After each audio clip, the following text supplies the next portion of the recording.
भरत जी कहते आप लोग मुझे साधु कह रहे हैं, तो मातु मंद में साधु सुचाली।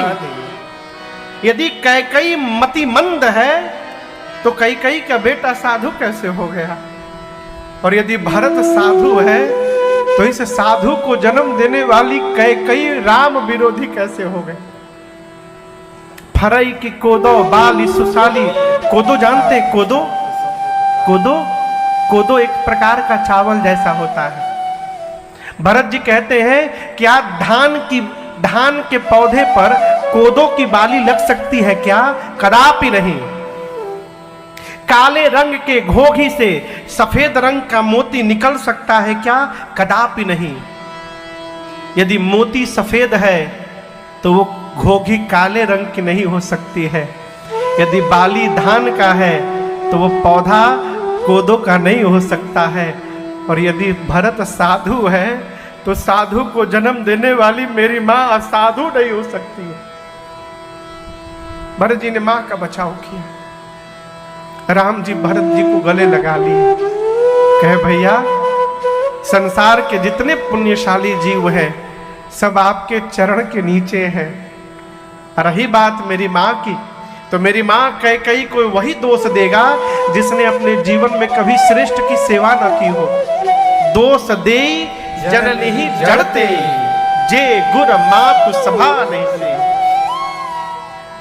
राम जी भरत जी से बोले भरत जी देखिए, पिताजी को वचन प्रेम था, प्राण प्रिय नहीं था, इसलिए पिताजी ने मेरा त्याग कर दिया, प्राण का त्याग कर दिया, लेकिन पिताजी ने वचन का त्याग नहीं किया।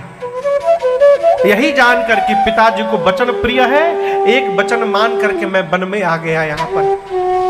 लेकिन भरत पिताजी का वचन छोड़ने में संकोच हो रहा है मुझे, परंतु उससे अधिक सोच आज अपने भाई की दशा को देख करके हो रहा है। मैं कहता हूं भरी सभा में, यदि भरत आप कह देंगे ना तो मैं आपके लिए पिताजी का वचन भी त्यागने को तैयार हो जाऊंगा। आप कह देंगे तो मैं पिताजी का वचन छोड़ दूंगा। भरत जी जब ये बात सुने तो पूरा शरीर कांपने लगा। भरत जी मन में सोचे कि मेरे भैया मुझे इतना प्रेम करते हैं कि मेरे लिए पिताजी का वचन छोड़ने को तैयार हो गए। भरत जी पांव पकड़कर बोले प्रभु जेहि विधि प्रभु प्रसन्न मन हो,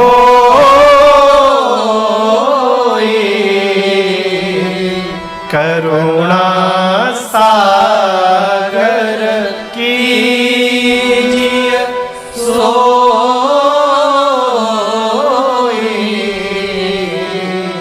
भरत जी बोले जैसे आपका मन प्रसन्न हो भैया आप करिए। इसी बीच जनक जी महाराज अपने पूरे परिवार के साथ आ गए। 3 बैठकियां हो गई हैं। राम जी ने भरत जी जनक जी के समाज को उचित स्थान दिया है। 4 दिन बाद सीता मैया की मां सुनैना जी राम जी की मां कौशल्या जी से मिलने गई।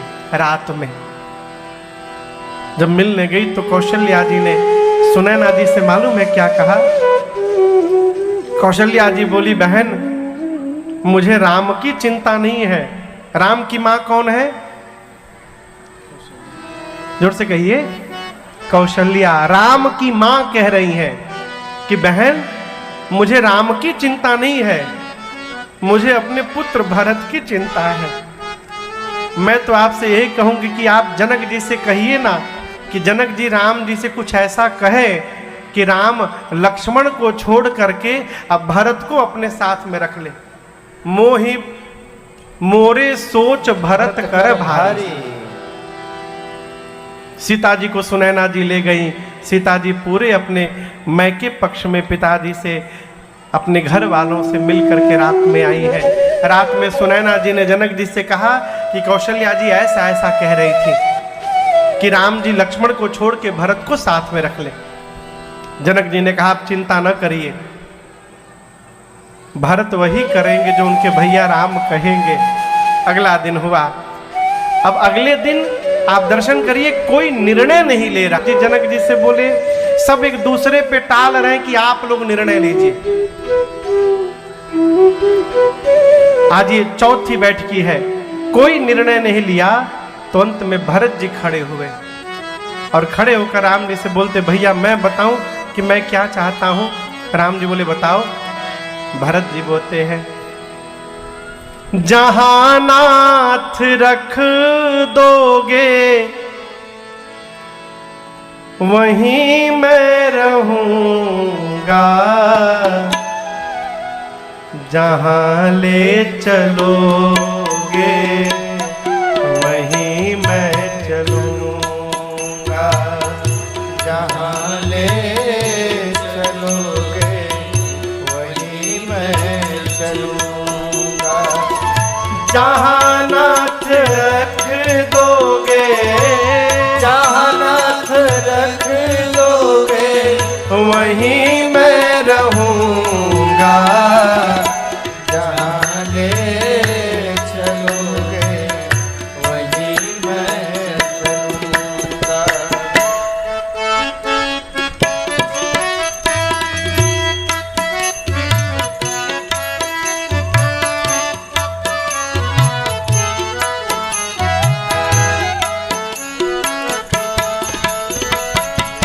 ये जीवन समर्पित शरण में तुम्हारे, तुम ही मेरे सर्वस्व, तुम ही प्राण प्यारे। ये जीवन समर्पित शरण में तुम्हारे, तुम ही मेरे सर्वस्व, तुम ही प्राण प्यारे। तुम्हें छोड़ कर नाथ, तुम्हें छोड़ कर ना मैं किससे कहूँगा, जहाँ ले चलोगे वहीं मैं चलूँगा, जहाँ ले चलोगे वहीं मैं चलूँगा।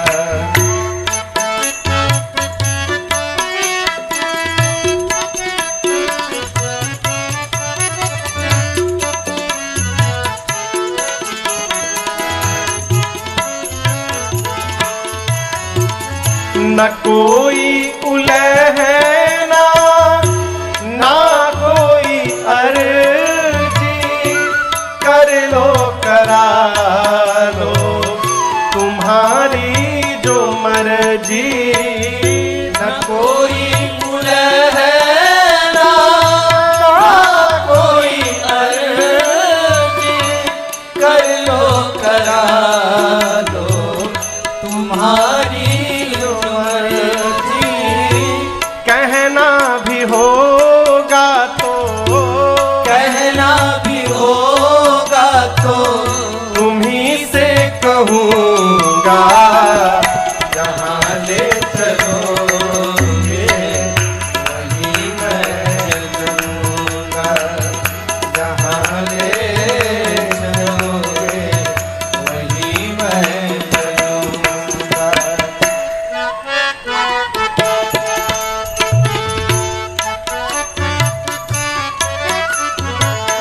दयानाथ दयनीय है मेरी अवस्था, दयानाथ दयनीय है मेरी अवस्था, तुम्हारे ही हाथ मेरी है सारी व्यवस्था, तुम्हारे ही हाथ मेरी सारी व्यवस्था।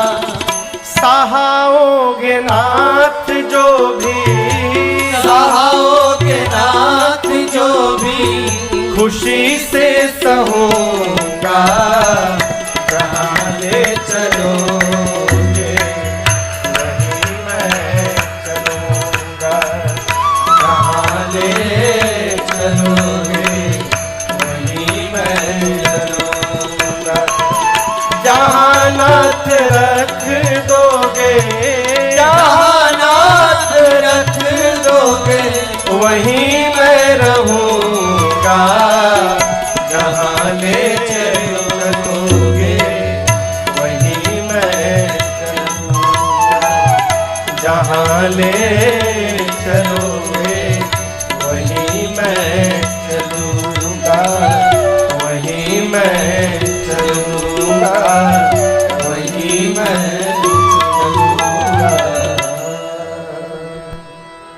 क्या कहा भरत जी ने? जहां ले चलोगे वहीं मैं चलो। भरत जी ने कहा प्रभु आप मुझे आज्ञा दीजिए। राम जी ने भरत जी को अपने बगल में बिठाया और कहा भरत जी आप तो सब जानते हैं, जानहु तात तरनि कुल रीति। आप अपना भी धर्म जानते हैं, आप मेरा भी धर्म जानते हैं। मैं तो यही कहूँगा भरत जी आप अपने धर्म का पालन करिए और मुझसे मेरे धर्म का पालन कराइए। भरत जी बोले भैया मैं तो धर्म छोड़ के चला आया हूँ तीर्थराज प्रयाग में, मैं केवल एक धर्म जानता हूँ कि मुझे आपकी आज्ञा का पालन करना है। राम जी को लग गया कि मुझे ही कहना पड़ेगा, तो राम जी ने भरत जी से कहा ठीक है भरत जी, यदि आप चाहते हैं कि मैं ही कहूँ तो मैं कहता हूँ, चलिए हम और आप आज मिलकर बंटवारा कर ले। क्या कर ले? बंटवारा। बंटवारा शब्द सुनते भरत भैया पांव पकड़ लिए, कहे भैया आप मेरे से बंटवारा करेंगे? राम जी बोले बंटवारा करेंगे भाई, लेकिन संपत्ति का बंटवारा नहीं करेंगे। हम लोग आज अपने घर की विपत्ति का बंटवारा करेंगे, हम दोनों भाई विपत्ति बांट लेंगे। बाटी विपत्ति सबहि मोहि भाई, तुम ही अवधि भरी बड़ी कठिना। ये प्रसंग कह रहा है जीवन में यदि भाई से बंटवारा भी करने का अवसर आवे तो संपत्ति में बंटवारा करने से बचिए। बांटना है तो अपने भाई की विपत्ति बांटिए। सरकार संपत्ति बांटने के लिए बहुत लोग मिलेंगे, विपत्ति बांटने के समय कोई दिखाई देने वाला नहीं है, एक बात कहें, बात थोड़ी अटपटी है। भगवान के सामने जब जाइए ना तो भगवान से कहिए प्रभु जीवन में थोड़ा अभाव बना के रखिए। क्यों? जब तक अभाव रहता है तब तक स्वभाव सदा रहता है, और जैसे अभाव पूर्ण हुआ स्वभाव कैसे बिगड़ जाता है पता नहीं चलता है। राम जी बोले हम विपत्ति बांटेंगे भाई, 14 वर्ष आप अयोध्या जाके रहेंगे, 14 वर्ष मैं वन में रहूंगा। भरत जी पांव पकड़ लिए, कहे भैया हम अभिषेक की सामग्री लाए हैं, आज्ञा हो आपकी तो अभी आपका अभिषेक हो जाए। राम जी बोले लौटने के बाद इस सामग्री को अत्रि मुनि से पूछकर जहां वो कहे वहां सुरक्षित कराइए। जब आप चित्रकूट से बांदा की ओर बढ़ते हैं ना तो एक कुआं पड़ता है रास्ते में जिसका नाम है भरत कूप। अत्रि मुनि ले जाकर सारी सामग्री उस कुएं में रखवा दिए और बोले भरत जी आज के बाद इस कुएं का नाम भरत कूप होगा, और जो भी इसके जल को अपने ऊपर छिड़क लेगा उसे सभी तीर्थों में स्नान करने का फल प्राप्त हो जाएगा। वो कुआं आज भी है। 5 दिन भरत जी चित्रकूट का दर्शन किए, छठे दिन आज बैठकी हुई है, ये 5वीं और अंतिम बैठकी है। भरत जी ने कहा प्रभु मुझे जाने की आज्ञा दीजिए। राम जी ने गले लगाया है और खूब प्रकार से शिक्षण किया है। भरत जी अपने साथ कुछ चिन्ह चाहते हैं। यहाँ भरत जी को देने के लिए राम जी ने अपने आप को ही एक रूप से प्रकट करवाया है पादुका के रूप में। यहाँ राम जी का एक नवीन अवतार हुआ, पादुका अवतार, और भगवान ने पादुकाओं को भरत भैया को दिया। बाबा कहते हैं प्रभु कर कृपा पावन दीनी, प्रभु कर कृपा पावन दीनी, सादर भरत शीस धरि चरण पीठ करुणा निधान के,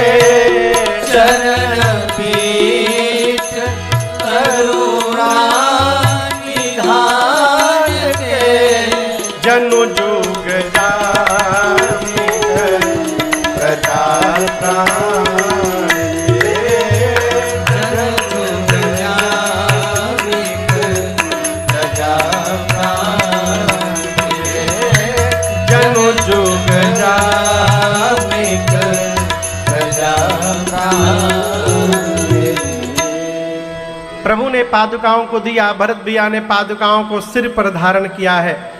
भरत भैया को लगा कि पादुकाओं के रूप में स्वयं श्री सीताराम जी ही उनके साथ अवध वापस जा रहे हो। राम जी ने भरत भैया को हृदय से लगाया है और विदा के समय आज दोनों भैया बहुत रोए हैं। दोनों समाज के लोगों को राम जी ने यथा योग्य दंड प्रणाम करके विदा किया। चित्रकूट से अयोध्या जाने में 9 दिन का समय लगा। कितना दिन? 9 दिन। अयोध्या पहुंच के भरत भैया ने सबसे पहला जो काम किया, भगवान के पादुकाओं को राज सिंहासन पर पधरा दिया ले जाकर। जनक जी महाराज 5 दिन रुके हैं, राजपाट की व्यवस्था सुदृढ़ करा करके और विदा लेकर के अपने समाज के साथ मिथिला गए हैं। माताओं की सेवा में भरत जी ने शत्रुघ्न भैया को लगा दिया। आपको बताऊं, नित्य भरत जी प्रभु की पादुकाओं की पूजा करते हैं डेली। और कोई भी राज्य संचालन में कोई भी निर्णय लेना होता है तो भरत जी पादुकाओं से हाथ जोड़कर अनुमति मांगते हैं। पहले मांगी मांगी आयस करत राजकाज बहुभात। भरत जी ने गुरु जी से कहा, गुरुदेव मेरे भैया वन में बैठे हैं, अब मैं महल में रहूंगा, ये उचित नहीं है। आज्ञा लेकर भरत जी नंदी ग्राम चले गए और कुटिया बना के नंदी ग्राम में रहने लगे। रात को जब सोने का समय आया, भरत भैया सोचे मेरे राम भैया तो धरती पर सो रहे होंगे, सेवक को स्वामी से नीचे सोना चाहिए। अस्तु भरत जी धरती में गड्ढा खोद के उस गड्ढे के भीतर सोने लगे। अयोध्यावासी भरत जी की जय जयकार करते हैं। यहाँ गोस्वामी तुलसीदास जी महाराज अयोध्या कांड की कथा पूर्ण करते हुए कहते हैं, सिया राम प्रेम पीयूष पूरन होत जनमन भारत को मुनि मन अगम जम नियम सम तम विषम व्रत आचरत को दुखदाह दम्भ दूषण सुजस विष अपहरत को कलिकाल तुलसी से सखनी हरि राम सन्मुख करत को कलिकाल कलिकाल कलिकाल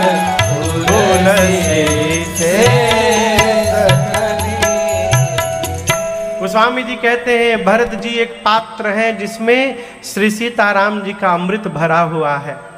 यदि भरत भैया जन्म न लेते तो अष्टांग योग को सबके लिए सुगम कौन बनाता, कलयुग के विकारों का हरण कौन करता। और गोस्वामी जी अपने लिए कहते हैं, यदि भरत भैया जन्म न लेते तो इस कलिकाल में इस 60 तुलसी को हठ पूर्वक राम जी के सन्मुख ला करके खड़ा कौन करता, यदि भरत जी जन्म न लेते। भरत भैया के चरित्र की फलश्रुति बाबा कहते हैं, भरत चरित करिने तुलसी जो सादर सुनहि सिया राम पद प्रेम अवश्य हो भव रस विरति। भरत भैया के चरित्र को आदर पूर्वक जो भी नर नारी निरंतर श्रवण करेंगे उसके जीवन में 2 कार्य होंगे। श्री सीताराम जी के चरणों में प्रीति जगेगी और भव रस से एक दिन मन को उपरति प्राप्त हो जाएगा, इसमें कोई संशय नहीं है। ये प्रसंग कहता है भगवत प्रीति प्राप्त करनी है तो भगवत नाम का स्मरण करिए। किस भगवान का महाराज?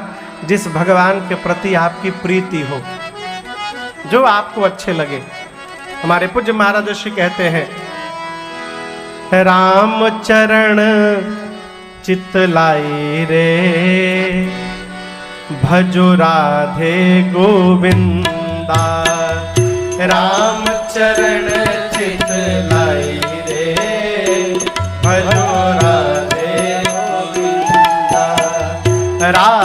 गोविंदा भजो माधव मुकुंदा, राधे गोविंदा भजो माधव मुकुंदा, राधे गोविंदा भजो माधव मुकुंदा, राधे गोविंदा भजो माधव मुकुंदा, भगतन के सुखदाई रे,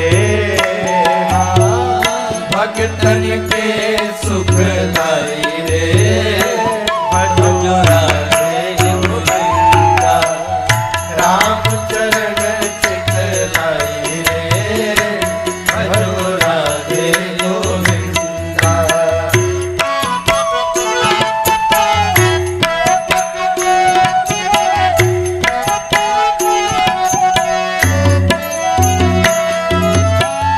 एक अयोध्या धाम में आया, एक मथुरा का भाग्य बढ़ाया, एक अयोध्या धाम, भारत को दीन ही हरि बढ़ाई रे,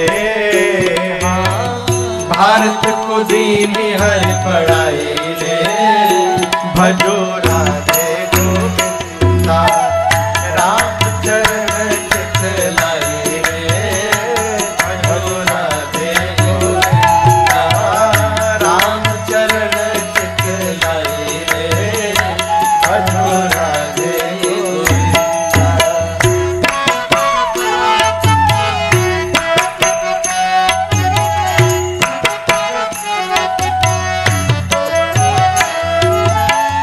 सरजू किनारे एक धनुहा चलावे, यमुना किनारे एक धेनु चरावे, सरयू किनारे एक धनुहा चलावे, यमुना किनारे एक धेनु चरावे। हाँ सरयू किनारे एक धनुहा चलावे, यमुना किनारे एक धेनु चरावे, सरयू किनारे एक धनुहा चरावे, यमुना किनारे एक धेनु चरावे।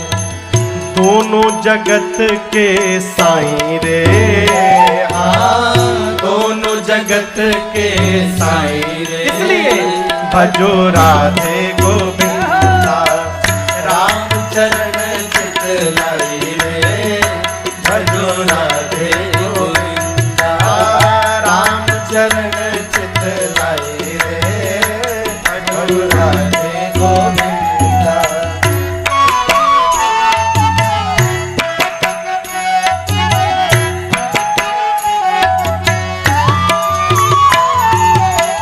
जब जब मारा तब तब तारा, भक्तों को प्रभु तेरा ही सहारा, जब जब मारा तब तब तारा, भक्तों को प्रभु तेरा ही सहारा। अरे जब जब मारा तब तब तारा, जब जब मारा तब तब तारा, भक्तों को प्रभु तेरा सहारा, तो प्रभु तेरा सहारा। हाँ जब जब मारा तब तब तारा, भक्तों को प्रभु तेरा ही सहारा, जब जब मारा तब तब तारा, भक्तों को प्रभु तेरा ही सहारा। कौन राम हो चाहे हो कन्हई रे, राम हो चाहे हो कन्हई रे, भजो राधे गोविंदा, राम चरण चितलाई रे, भजो राधे गोविंदा, राम चरण चितलाई रे, भजो राधे गोविंदा।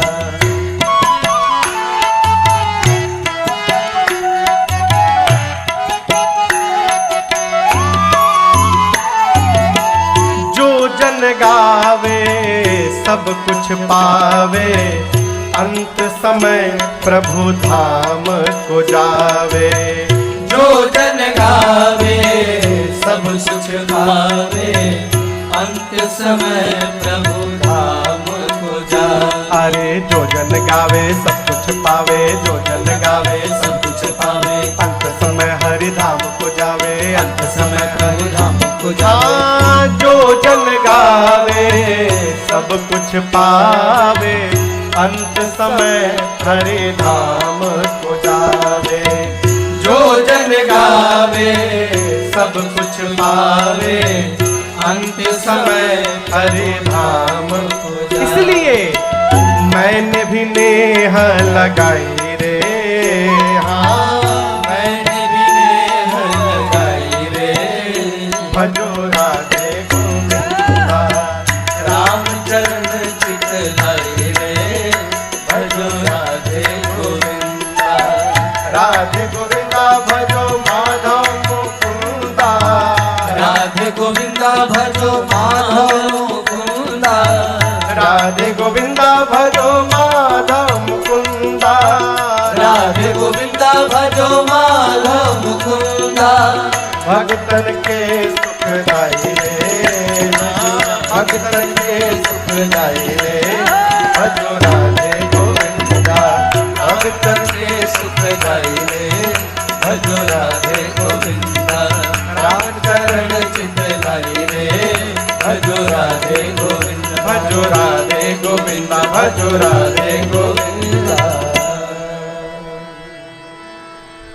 राम चरण चित लाए रे, भजो राधे गोविंदा।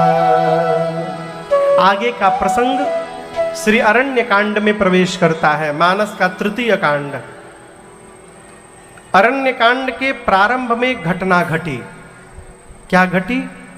चित्रकूट में एक दिन लक्ष्मण भैया कहीं गए, एकांत पाकर भगवान श्री राम ने अपने हाथ से पुष्प उतारा और भगवान ने पुष्पों का आभूषण बना करके मेरी मां को पहनाया। सीतहि पहिराए प्रभु सागर। आप में से जो चित्रकूट दर्शन करने गए होंगे वो स्फटिक शिला का दर्शन किए होंगे। स्फटिक शिला, उसी स्फटिक शिला पर भगवान मां को आभूषण पुष्पों का पहना करके मैया के साथ बैठे।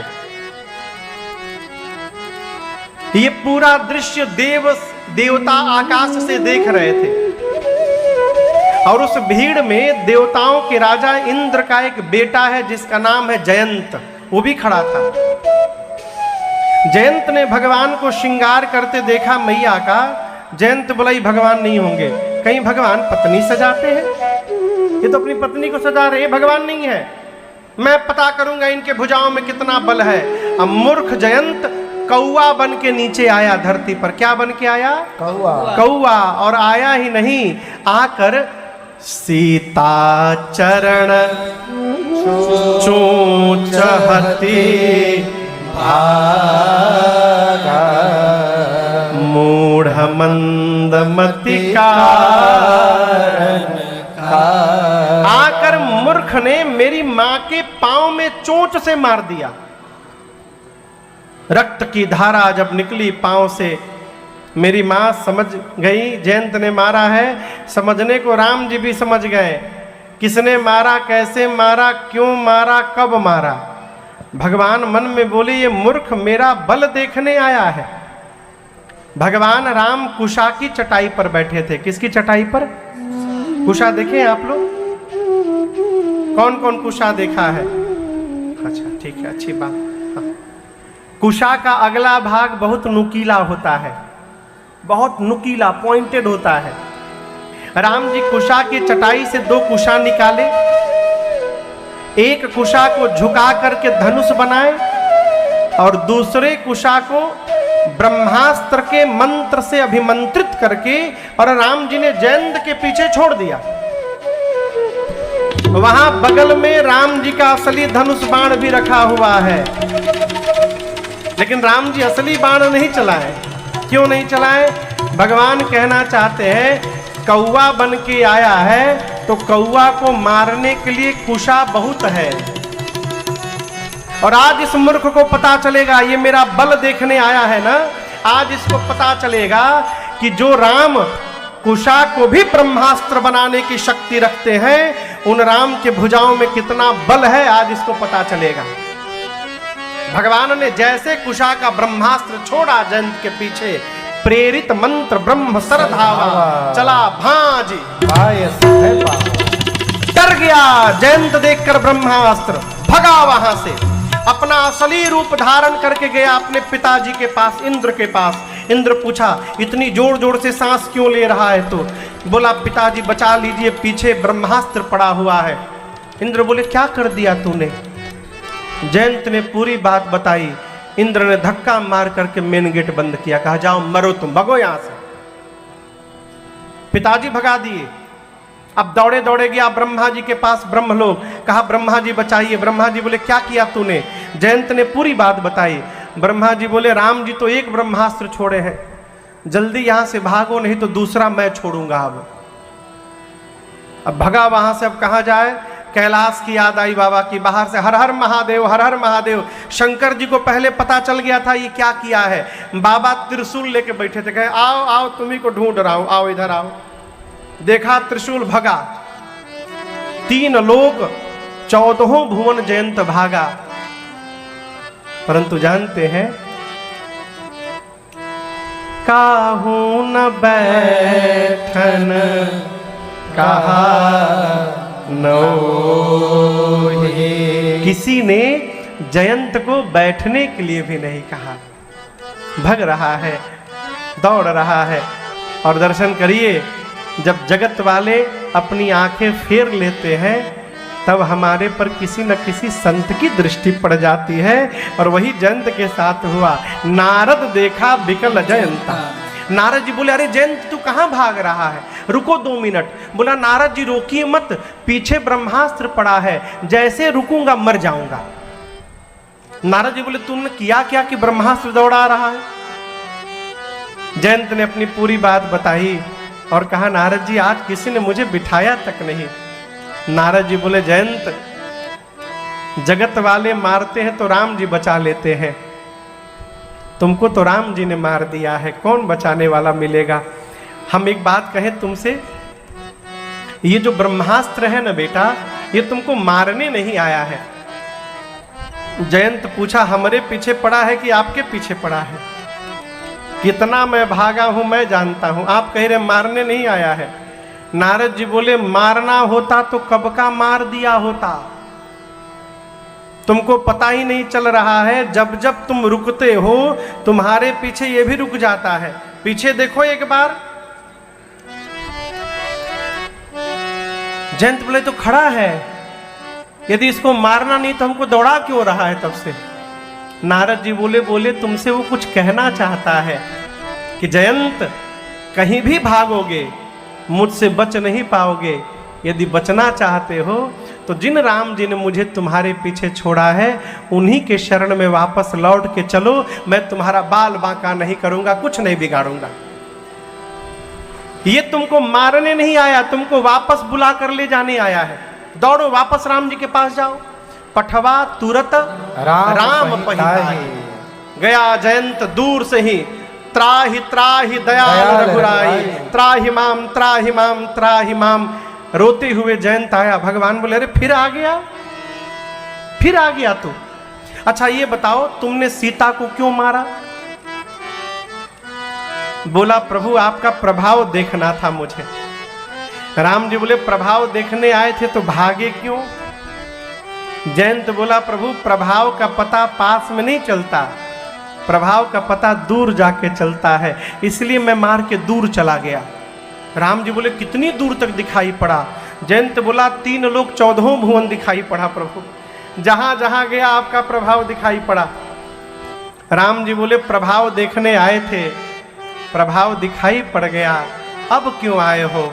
बोला प्रभु पहली बार प्रभाव देखने आया था, दूसरी बार आपका स्वभाव देखने आया हूं।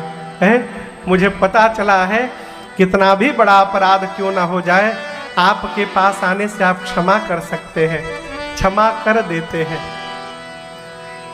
अगर नाथ देखोगे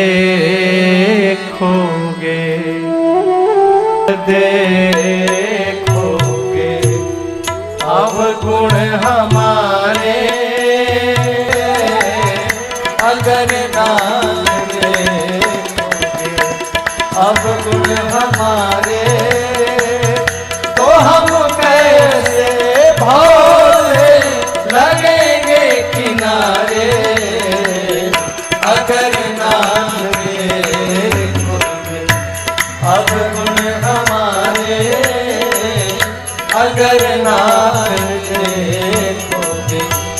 अगर नाथ देखोगे, अगर नाथ देखोगे। अगर नाथ देखो। जयंत ने कहा प्रभु मैं आपकी शरण में आया हूं। भगवान शंकर कहते हैं मां पार्वती से देवी अपराध तो इतना बड़ा किया है इसका प्राण ले ली जाए। लेकिन आपको कहूं सीता मैया ने क्षमा करवा दिया। मां ने कहा प्रभु जैसा भी है अच्छा है चाहे बुरा है मेरी संतान है आप क्षमा करिए। और मां के कहने पर राम जी ने जयंत को क्षमा कर दिया। लेकिन आपको बताऊं इस घटना के बाद राम जी सावधान हो गए, आगे बढ़े। अत्रि मुनि मिले, सर्वभंग जी को भगवान ने सुतीक्षण जी को गति दी, सर्वभंग मिले, अगस्त्य मुनि मिले। भगवान अगस्त्य मुनि से पूछे इसके पहले राम जी ने प्रण किया है कि मैं धरती को निशाचरों से मुक्त करूंगा। अगस्त्य मुनि से मंत्र मांगा। अगस्त्य मुनि ने आदित्य हृदय का स्तोत्र का पाठ सुनाया है और कहा राम जी आप पंचवटी में रहिए। राम जी पंचवटी में जाकर वास किए। तब तक एक दिन शूर्पणखा आ गई। कौन आ गया? शूर्पणखा। जानते हैं ना आप शूर्पणखा को? आप लोग रावण की बहन है। उसका नाम शूर्पणखा क्यों पड़ा हम इस पर नहीं जाएंगे। नाम था शूर्पणखा। पहुंची, राम जी का रूप देख करके व्याकुल हो गई। नकली चेहरा बना करके सुंदर सा आ गई राम जी के पास और जा करके शुरू हो गई। क्या? तुम सम पुरुष नमो सम नारी, यह संजोग विधि रचा विचार, मम अनुरूप पुरुष जगमार, देखे खोज लाउक तिरुना, आते अब लगी रहे कुंवारी, मन माना कछु तुम ही निहारी। क्या बोली? 3 लोक 14 भुवन से मैं घूम घूम कर आ रही हूं, अपने लिए दूल्हा ढूंढ रही हूं। न तुम्हारे इतना सुंदर कोई लड़का मिला, पुरुष मिला, न मेरी इतनी सुंदर कोई कहीं स्त्री मिली। हम तुम आज यहाँ मिल गए हैं तो ये हम लोग की प्लानिंग नहीं है, ये ब्रह्मा जी की प्लानिंग है कि हम तुम मिले। वो चाहते कि हम लोग विवाह कर लें। देखो 100% तो मेरे लिए तुम भी नहीं हो, लेकिन मैं एक बात बताऊं, तुमको देखकर मेरा मन थोड़ा सा मान गया है। मन माना कछु तुम ही निहारी। 100% आप भी मेरे लायक नहीं है, राम जी से कह रही है। लेकिन बोली don't worry I will adjust with you. हम काम चला लेंगे। राम जी बोले जो अपने लिए घूम घूम कर लड़का ढूंढ रही है वो कितने अच्छे घर से आई है, और आगे कहती है कि हमको देख करके मन थोड़ा सा माना है, इसका मतलब हमसे सुंदर मिलेगा तो छोड़ के भाग जाएगी। भगवान ने कहा हमको का देखी हो, बगल में मेरा छोटा भाई है, एक बार उसको जा करके देखो। पूछी आपसे सुंदर है क्या वो? अरे एक बार देखो तो। तुरंत राम जी को छोड़ के चली गई लक्ष्मण जी के पास। लक्ष्मण जी पहचान गए ये तो रावण की बहन है राक्षसी, नकली चेहरा लगाई है। आकर बोली कि वही टेप रिकॉर्डर फिर चालू की। 3 लोग 14 भुवन कोई नहीं मिला, हम तुम मिले, ब्रह्मा जी मिलाए हैं, चलो शादी कर ले। लक्ष्मण जी बोले क्यों शादी करना है तुमको? बोली मुझे रानी बनना है। लक्ष्मण जी बोले हमको जानती हो? पहले जो तुमको भेजे हैं मैं उनका दास हूं। सुंदरी सुन मैं उनकर दासा, मैं उनका दास हूं। पूछी फिर वो कौन है? लक्ष्मण जी बोले वो प्रभु समर्थ कौशलपुर राजा, वो राजा हैं। उनके साथ शादी करोगी तो रानी बन जाओगी, हमरे साथ ब्याह करोगी दासी बन जाओगी। अब बोलो रानी बनना है कि दासी? बोली हमको तो रानी बनना है। लक्ष्मण जी बोले क्यों खड़ी हो, जाओ उनके पास जाओ। लक्ष्मण जी फिर भेजे राम जी के पास। राम जी लक्ष्मण भैया मिलकर इसको पेंडुलम बना दिए हैं, कभी इधर कभी उधर। राम जी बोले जाओ जाओ उसी के पास जाओ, पढ़ा रहा है तुमको। दूसरी बार गई लक्ष्मण जी के पास। लक्ष्मण जी को आया आवेश, बोले सुन बहुत विवाह करने के लिए बेचैन भाई है, अपना चेहरा देखियो, तुम्हारा वर्ण वही करेगा जो लज्जा को तिनके के समान त्याग करके बैठा है। अरे इतना अपमान कहां बर्दाश्त करती। विकराल रूप धारण करके दौड़ी है। राम जी ने इशारा किया, लक्ष्मण काट दो। क्या काट दो? जोर से बोलिए। नॉट ओनली नाक, केवल नाक नहीं कटवाया, नाक कान दोनों कटवाया। लक्ष्मण अति लाघवसो नाक कान बिनुकी। नाक कान दोनों क्यों कटवा दिया? राम जी बोले दो दो कान लेके घूम रही है, लेकिन सुनने का काम ही नहीं है इसका, खाली बोलती है। जब सुनना नहीं तो ये टोपी लेकर क्यों घूम रही है? टोपा, कान काटो इसका। काट दिए कान। नाक क्यों कटवा दिया? बोल रही थी हमसे सुंदर कोई है ये नहीं है। और आपको एक बात बताऊं, चेहरा कितना भी गोरा क्यों ना हो, यदि नाक डिस्टर्ब हुआ तो सब सुंदरता धरी की धरी रह जाती है। सुंदरता का केंद्र है नासिका, नाक। नाक यदि टेढ़ा हो जाए, भगवान मालिक है कैसा लगेगा, क्या होगा।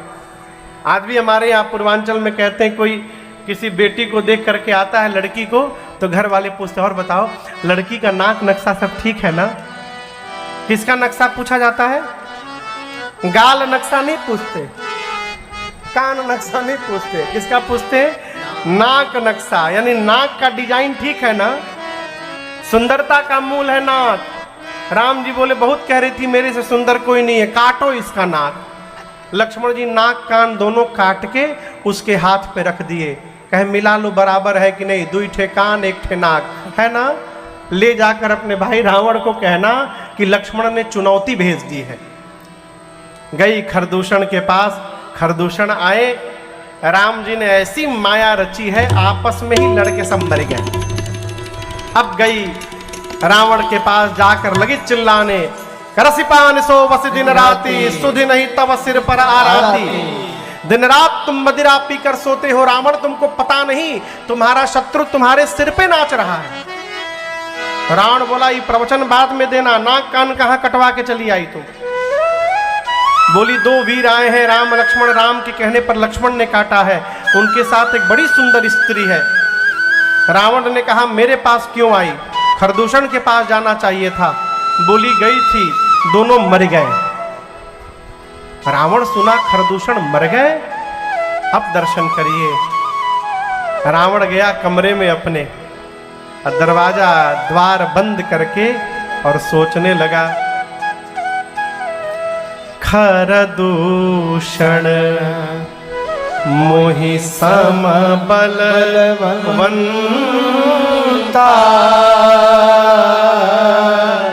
तिनहि कुमार बिनु भगवंता। रावण सोचता है कि जितना बल मेरे भीतर है उतना ही बल खरदूषण के भी भीतर था। भगवान को छोड़कर दूसरा कोई खरदूषण को मार नहीं सकता। खरदूषण यदि मर गए, इसका केवल और केवल एक अर्थ है कि धरती पर भगवान ने अवतार ले लिया है। अब रावण बेचैन, भगवान आ गए हैं तो मेरा उद्धार कैसे होगा? भजन शुरू करता हूं। उठाया माला और लगा भजन करने, लेकिन तामसिक वृत्ति होने के कारण भजन में मन नहीं लग रहा है। रावण कहता है मेरे से भजन नहीं हो पाएगा, मैं तामसिक प्रवृत्ति का हूं। होई भजन न तामस देहा। भगवान आए हैं, उद्धार कैसे होगा? तो अंत में रावण ने निर्णय किया मैं भजन करके उद्धार नहीं करा सकता हूं तो क्या हुआ, राम जी से युद्ध करके तो उद्धार कर ही सकता हूं। राम के हाथों मर भी जाऊंगा तो उद्धार होगा। मैं राम से जाकर बैर करूंगा। चला मारीच के पास, इधर एकांत पा करके। अब इस प्रसंग को आप लोग बड़े ध्यान से समझिएगा, इतना प्रश्न है लोगों को इस प्रसंग को लेकर के। यहां पर राम जी ने गलत किया महाराज। राम जी और सीता मैया चित्रकूट में पंचवटी में बैठे हैं। लक्ष्मण जी पुष्प दल लेने गए थे। एकांत में राम जी सीता जी हैं। राम जी ने सीता मैया से कहा सीते रावण ने अब तक हम लोगों के प्रति कोई अपराध नहीं किया है, इसीलिए मैं रावण को मार नहीं पा रहा हूं। भाई जब तक अपराध नहीं करेगा कैसे मारूंगा? तो मैं चाहता हूं कि रावण कोई अपराध करे जिससे मुझे उसको मारने का कारण मिले। मां ने कहा प्रभु क्या आज्ञा है? राम जी बोले तुम पावक महु करहु निवासा, जो लगी करहु निशाचर नासा। राम जी बोले मैं धरती से जब तक निशाचरों का पूर्ण अंत न कर लूं तब तक सीता जी आप जाकर अग्नि में बैठ जाइए। कहां बैठ जाइए? अग्नि में। अग्नि में। मां ने प्रभु की बात को सुना, प्रणाम करके सीता मैया राम जी के पास अपनी छाया रख दी और जाके सीता मैया अग्नि में बैठ गई। अब राम जी के पास असली सीता जी नहीं है, कौन है? छाया सीता जी है, नकली सीता जी। इसका मतलब रावण सीता मैया का हरण नहीं किया है, रावण मेरी मां की छाया को लेकर लंका गया है। और इस रहस्य को राम जी और सीता जी को छोड़कर तीसरा कोई नहीं जानता, लक्ष्मण जी भी नहीं जानते।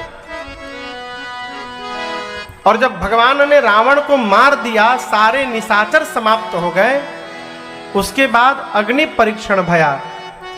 अग्नि परीक्षण नहीं भया था, जो सीता जी अग्नि में बैठी थी उनको अग्नि से बाहर निकालना था। इसलिए राम जी ने झूठी रचना की। फोटो वाली सीता जी अग्नि में जाके जल गई और असली सीता मैया अग्नि से बाहर राम जी के पास चली आई, और इस रहस्य को दूसरा कोई नहीं जान पाया। इसलिए भगवान पर कभी आक्षेप न लगाया जाए। मारीच पहुंचा, रावण पहुंचा मारीच के पास और जाकर प्रणाम किया। दशानन रावण का मामा मारीच के चरणों में दंडवत प्रणाम स्वीकार हो। मारीच रावण का मुख देख रहा है। जानते हैं क्यों?